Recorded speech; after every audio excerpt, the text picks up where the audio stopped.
Depuis longtemps, les Gorosei, ces mystérieux doyens au sommet du gouvernement mondial, nous fascinent par leur aura et leur pouvoir. Mais d'où viennent-ils vraiment?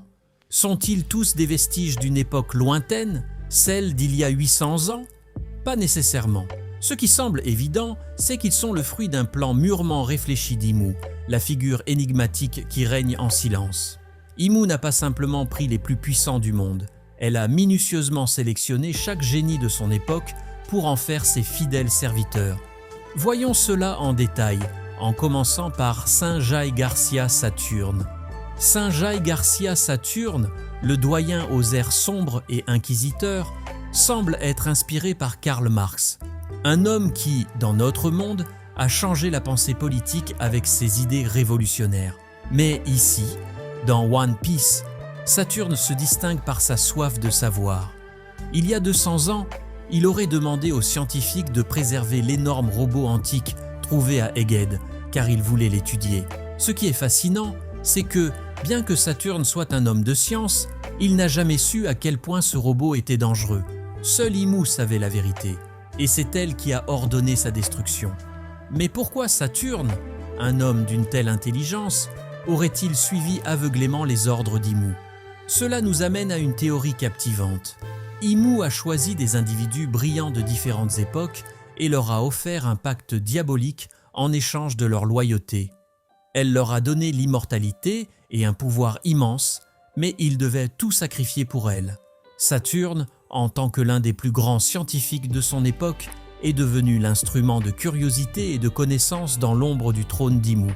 Ensuite, il y a Saint Marcus Mars ou Warkuri, qui, comme mentionné précédemment, semble inspiré par Mikhaïl Gorbatchev. Dans le monde réel, Gorbatchev a été un grand réformateur politique, mais il a aussi été confronté à des forces qui dépassaient ses propres ambitions. Dans One Piece, Warkuri, fidèle à son inspiration, est un homme politique redoutable. Son aura de grand homme d'État est d'ailleurs symbolisée par son haki des rois exceptionnel.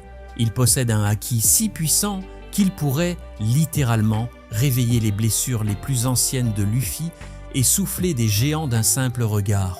Le haki des rois de Warkuri est un rappel de son leadership implacable et de son pouvoir charismatique, capable de contrôler les foules et d'influencer les événements mondiaux à une échelle effrayante.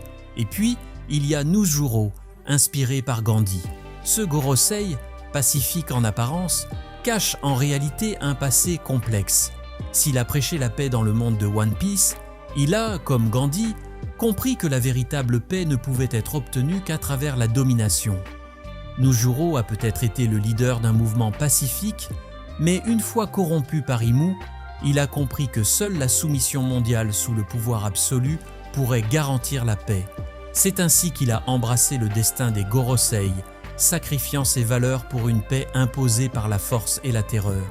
Imu, en choisissant ses hommes, a bâti une équipe d'élite composée non pas des plus anciens survivants de l'histoire, mais des esprits les plus brillants et puissants de chaque époque.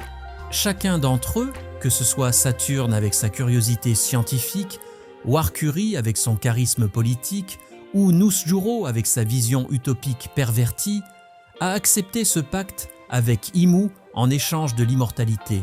Ce sont ces génies immortels qui règnent sur le monde aujourd'hui, chacun apportant quelque chose d'unique au gouvernement mondial. Leur pouvoir combiné est si immense qu'il est presque impossible de les arrêter. Pourtant, quelque chose se profile à l'horizon, la montée de Joy Boy, et avec lui, l'ultime confrontation entre ces doyens immortels et ceux qui portent la volonté du dé. Mais avant d'entrer dans ce chapitre, nous devons nous pencher sur un autre membre clé du gouvernement mondial, Saint Garling Figarland, l'étoile du matin.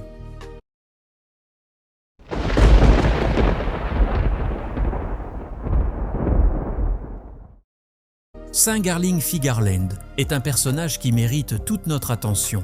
Introduit comme un redoutable chasseur lors de la chasse aux esclaves, Garling a immédiatement marqué les esprits avec son apparence et son aura terrifiante. Mais une chose intrigue particulièrement les fans. Lors de son introduction, de profil, Garling avait une tête en forme de lune. Cependant, lorsque nous l'avons vu de face, sa tête ressemblait désormais à une étoile. Cette transformation n'est pas anodine et cache une symbolique profonde. Garling représente l'étoile du matin, un symbole qui, dans de nombreuses cultures et mythologies, fait référence à Lucifer, l'ange déchu. Mais alors, pourquoi Imu aurait-elle choisi Garling pour être l'un des Gorosei? Contrairement à Saturne, Warkuri et Nusjuro, qui ont été sélectionnés pour leurs compétences intellectuelles et politiques, Garling a été choisi pour sa puissance brute et sa loyauté implacable. C'est un guerrier d'une force incommensurable, et il fut peut-être le plus redouté lors de la bataille de God Valley, où il a affronté des titans tels que Rox, Roger et Barbe Blanche. Il est probable que Garling ait combattu ces légendes et en soit ressorti victorieux, prouvant ainsi qu'il était digne de servir Imu. Là où Garling se distingue véritablement des autres Gorosei, c'est par son rôle de destructeur. Il est l'instrument ultime de la destruction, un guerrier capable de réduire à néant tout ennemi se dressant sur son chemin. Durant la chasse aux esclaves, il a été celui qui a tué le plus grand nombre d'humains, montrant ainsi une cruauté sans limite. C'est ce caractère impitoyable qui l'a rendu si précieux aux yeux d'Imu. Mais il y a plus. Imu aurait donné à Garling un fruit du démon extrêmement puissant, le fruit de l'humain, modèle, ange, étoile du matin. Ce fruit lui confère des pouvoirs quasi divins, tout en renforçant son lien avec le symbole de l'étoile du matin, souvent associé à Lucifer. Cela place Garling au-dessus des autres Gorosei, non seulement par sa force, mais aussi par son rôle de bras armé d'Imu. Il est l'aube de la destruction, celui qui ouvrira la voie à un nouveau monde régi par la terreur et la domination. Mais voici où les choses deviennent encore plus intéressantes. Garling n'est pas simplement un guerrier redoutable, il est aussi le père de Shanks, l'un des pirates les plus puissants et respectés du monde. Cette révélation nous pousse à réfléchir.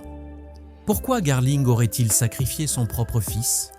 Il se pourrait qu'Imu lui ait demandé de prouver sa loyauté, en abandonnant ou en trahissant Shanks dans le passé.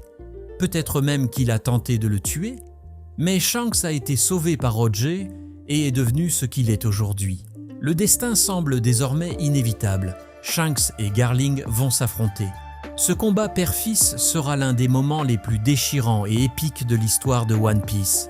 Garling, ayant prouvé sa loyauté à Imu en sacrifiant son fils, se verra confronté à ce même fils devenu un redoutable pirate. Pendant ce temps, Luffy affrontera Imu dans l'ultime bataille pour l'avenir du monde.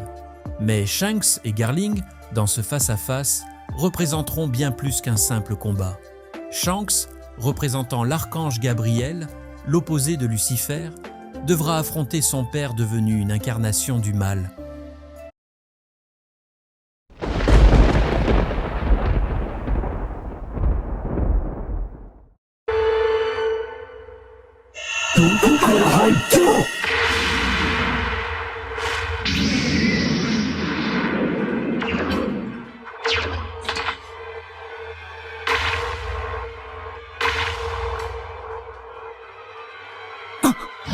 Maintenant que nous avons exploré l'origine des Gorosei et décrypté la signification de Saint Garling Figarland en tant qu'étoile du matin, il est temps de nous attaquer au cœur même de l'énigme, Imu.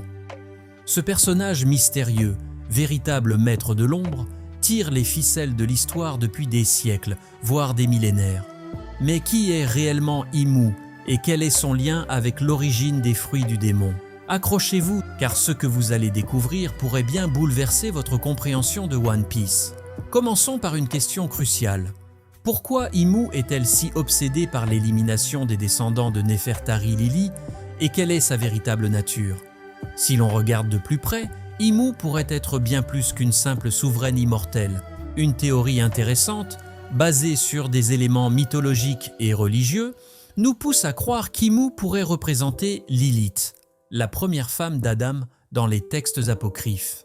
Dans cette hypothèse, Joy Boy serait l'équivalent d'Adam, et l'ancien royaume, celui que Luffy et ses alliés cherchent à restaurer, serait une sorte de jardin d'Éden.